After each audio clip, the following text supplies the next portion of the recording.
Russia is depopulating parts of eastern Ukraine, forcibly removing thousands into remote parts of Russia. Washington. Hundreds of thousands of Ukrainians have been processed through a series of Russian filtration camps in eastern Ukraine and sent into Russia as part of a systemized program of forced removal, according to 4 sources familiar with the latest Western intelligence, an estimate far higher than U.S. officials have publicly disclosed.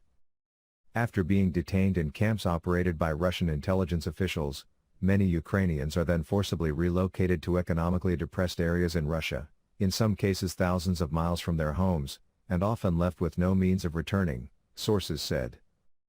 Although some Ukrainians have voluntarily entered filtration camps to try to escape the fighting by entering Russia, many have been picked up against their will at checkpoints and in bomb shelters. After spending an average of around 3 weeks at the camps, where sources and eyewitnesses say they are held in inhuman conditions, interrogated and sometimes tortured, some are sent across the border into Russia and given state documentation. From checkpoints in Rostov and other Russian towns, many Ukrainians are then relocated to far-flung corners across Russia, the sources said. In some cases, Ukrainians have been sent to Sakhalin Island, a distant spit in the Pacific Ocean on Russia's far east, 10,000 miles from the Ukrainian border.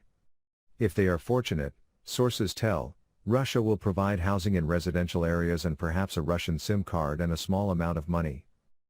Others are simply dropped off with nothing and expected to survive on their own. Still other Ukrainians are stuck in filtration camps inside Russia, close to their own homes, with no way to leave, other sources added.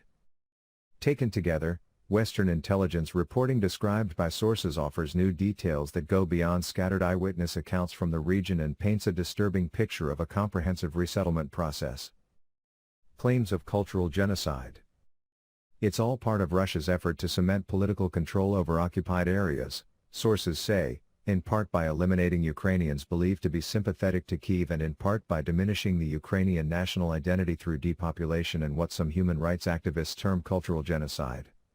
It's an indiscriminate system that Russia has employed before, notably during both Chechen wars.